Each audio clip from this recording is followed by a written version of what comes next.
بسم اللہ الرحمن الرحیم وَلَنَبْلُوَنَّكُمْ بِشَيْءٍ مِّنَ الْخَوْفِ وَالْجُوعِ وَنَقْصٍ مِّنَ الْأَمْوَالِ وَالْأَنفُسِ وَالثَّمَرَاتِ وَبَشِّرِ الصَّابِرِينَ صدق اللہ العظیم۔ واجب الاحترام معزز سامعین، پچھلی گفتگو میں نے شہید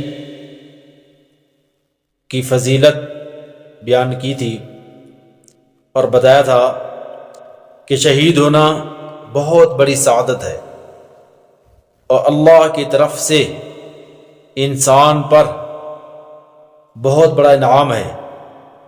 اللہ تعالیٰ نے جس کو شہادت کا رتبہ عطا فرمایا ہے، یہ اتنا بڑا انعام ہے کہ شہید جنت کے اندر پہنچ کر بھی بار بار شہادت کی تمنا کرے گا۔ دین کے لیے، اللہ کے لیے مومن مسلم ہر وقت قربانی دینے کے لیے تیار رہتا ہے اور اس کو اپنی سعادت سمجھتا ہے کہ یہ میرے لیے بہت بڑی سعادت ہے کہ میری کوئی صلاحیت، کوئی وقت، کوئی مال، میری جان، میری اولاد، کچھ بھی اللہ کے لیے لگ جائے تو یہ میرے لیے سعادت ہوگی۔ اسی کو اللہ رب العزت نے اس آیت مبارکہ کے اندر بیان فرمایا کہ وَلَنَبْلُوَنَّكُمْ بِشَيْءٍ مِّنَ الْخَوْفِ وَالْجُوعِ وَنَقْصٍ مِّنَ الْأَمْوَالِ وَالْأَنفُسِ وَالثَّمَرَاتِ وَبَشِّرِ الصَّابِرِينَ کہ اللہ تعالیٰ تمہیں ضرور بالضرور آزمائیں گے۔ فرمایا ہم تمہیں آزمائیں گے، خوف کے ساتھ، بھوک کے ساتھ، مال کے نقصان کے ساتھ، جان کے نقصان کے ساتھ، پھلوں کے نقصان کے ساتھ، ان ساری چیزوں کے نقصان کے ساتھ، خوف کے ساتھ، بھوک کے ساتھ ہم تمہیں آزمائیں گے۔ کبھی خوف ہوگا دشمن کا، بیماری کا، طرح طرح کے خوف ہوں گے، مہنگائی کا خوف ہوگا۔ خوف کے ساتھ اللہ رب العزت تمہیں آزمائیں گے۔ اور فرمایا کبھی اللہ رب العزت بھوک کے ساتھ تمہیں آزمائیں گے، غربت دے دیں گے، مفلسی دیں گے اور بھوک کے ساتھ تمہیں آزمائیں گے، اور دیکھیں گے کہ کون اس میں ثابت قدم رہتا ہے اور کون ہے جو واویلا کرتا ہے۔ اور اس سے آگے فرمایا وَنَقْصٍ مِّنَ الْأَمْوَالِ مال کے نقصان کے ساتھ تمہیں آزمایا جائے گا۔ مال کی کمی کے ساتھ تجارت کریں گے، نقصان آ جائے گا، اور کوئی ایسا کام کریں گے، نقصان آ جائے گا۔ مال رکھا ہوا تلف ہو جائے گا، کہیں دفنایا تھا بھول گیا، اسی طرح چوری ہو گیا، ضائع ہو گیا، تو یہ سارے نقص من الاموال کے اندر آتا ہے۔ تو یہ اللہ کی طرف سے آزمائش ہے۔ اللہ تعالیٰ فرماتے ہیں میں تمہیں آزماؤں گا مال کا نقصان دے کر، اور اسی طرح جان کا نقصان، جیسا کہ حضرت حسین رضی اللہ تعالیٰ نے اللہ کے راستے میں اپنی جان قربان کی، اپنی اولاد کو کٹوایا، اپنی اولاد کو قربان کیا۔ یہ قربانی پیش کر کے حضرت حسین رضی اللہ تعالیٰ نے دنیا کو بتا دیا کہ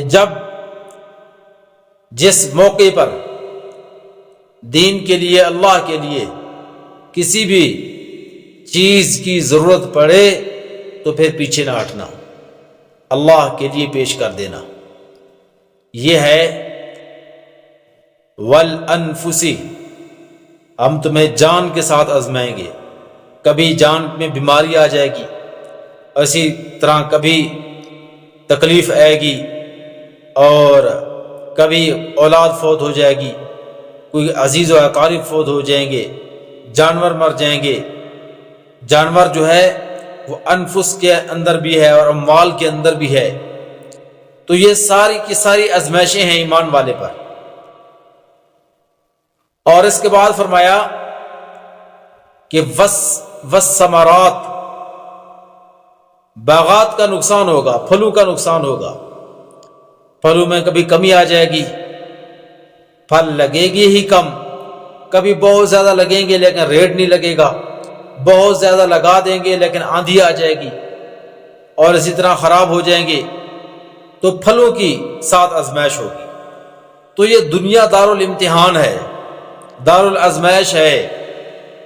اللہ تعالیٰ نے اس کو قرآن کے اندر اور جگہوں پر بھی بیان کیا، جیسا کہ سورہ ملک کے اندر ہے کہ الذی خلق الموت والحیات لیبلوکم ایکم احسن عملا، کہ میں نے تمہارے لیے موت اور زندگی کو جو پیدا کیا ہے، یہ تمہارے لیے آزمائش ہے، امتحان ہے کہ میں دیکھوں ایکم احسن عملا، تم میں سے احسن عمل، حسین عمل، بہترین اعمال کون کرتا ہے۔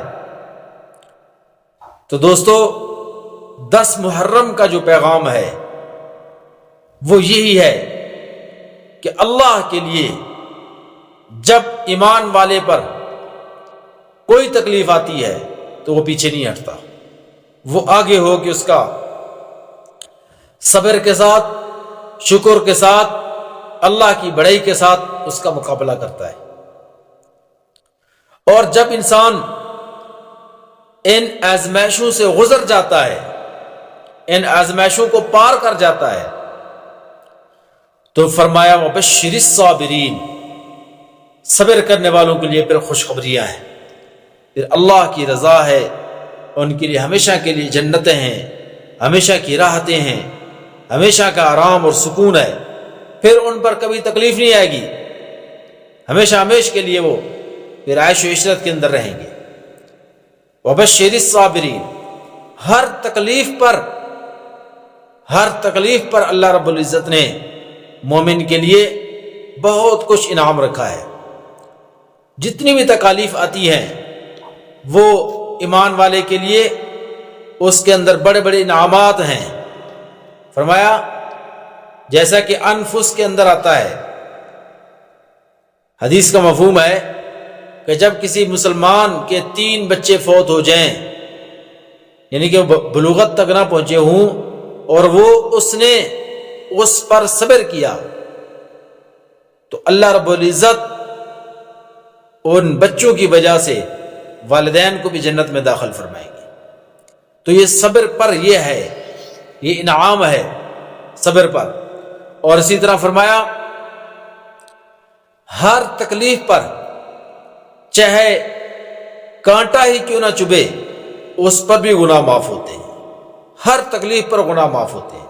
اللہ رب العزت نے بعض انسان کے لیے جنت کے اندر بڑے اعلیٰ درجات رکھے ہوتے ہیں، بڑے بڑے درجات رکھے ہوتے ہیں، لیکن اس کے اعمال کمزور ہوتے ہیں، تو اللہ تعالیٰ اس پر بیماریاں ڈال دیتا ہے، تکلیفیں ڈال دیتا ہے، پھر وہ ایمان والا اس پر صبر کرتا ہے، تو اس صبر کی وجہ سے وہ ان درجات کا مستحق بن جاتا ہے، اور اللہ رب العزت اس کو وہ درجات عطا فرما دیتے ہیں۔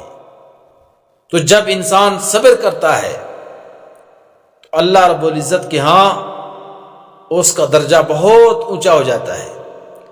اور ایمان والا 2 حال سے خالی نہیں ہے، 2 حال ہے ایمان والے کے، تیسری کوئی حالت نہیں ہے، یا تو وہ صبر کے اندر ہوگا یا شکر کے اندر ہوگا، یا صبر کے اندر ہوگا یا شکر کے اندر ہوگا، تیسری کوئی حالت نہیں ہے۔ صبر اور شکر سے اگر نکل گیا تو یہ اس کے ایمان کے منافی ہے، ایمان کے شایان شان نہیں ہے کہ صبر سے نکل جائے یا شکر سے نکل جائے۔ تو یہ 2 حالتیں ہیں، 2 حالتیں ہیں۔ ایمان والا ہر حال میں خیر پر ہے، ہر حال میں، اگر صحت ہے تو شکر ادا کرے، بیماری ہے تو صبر کرے، تو جب بھی کوئی تکلیف آئے گی ایمان والے پر تو اس کے درجات کو بلند کرنے کے لیے، اس کے گناہوں کو معاف کرنے کے لیے اللہ تعالیٰ قرآن پاک کے اندر فرماتے ہیں وَمَا أَصَابَكُم مِّن مُّصِيبَةٍ فَبِمَا كَسَبَتْ أَيْدِيكُمْ وَيَعْفُو عَن كَثِيرٍ، کہ یہ جتنی بھی تمہارے اوپر تکالیف آتی ہیں یہ تمہارے اعمال کی وجہ سے ہیں، اور بہت سارے گناہ تو میں ویسے ہی معاف کر دیتا ہوں۔ تو ایمان والے سے اللہ رب العزت کو اتنی محبت ہے کہ جب اس سے گناہ ہو جاتے ہیں تو اللہ تعالیٰ اس پر تکالیف ڈال دیتا ہے، بیماریاں ڈال دیتا ہے، آزمائشیں ڈال دیتا ہے، اور وہ اس پر صبر کرتا ہے۔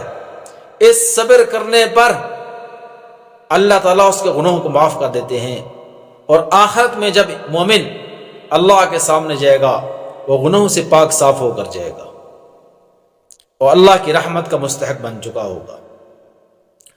تو یہ جتنی بھی تکالیف آتی ہیں، مومن کا شیوا ہے صبر کرنا۔ مومن کا شیوا پیٹنا نہیں ہے، چلانا نہیں ہے۔ مومن کا شیوا ہر حال میں صبر کرنا ہے۔ حضرت حسین رضی اللہ تعالی عنہ کا عمل اور ان کی دعوت بھی یہی ہے کہ جب بھی تکلیف آئے اپنے آپ کو مارنا نہیں، اپنے آپ کو پیٹنا نہیں اور دھاڑ و فریاد نہیں کرنا، بلکہ اس پر صبر کرنا، اللہ کے دین کے لیے ڈٹ جانا، اسی میں تمہارے لیے کامیابی ہے۔ اللہ تعالیٰ مجھے آپ کو اس پر عمل کرنے کی توفیق عطا فرمائے۔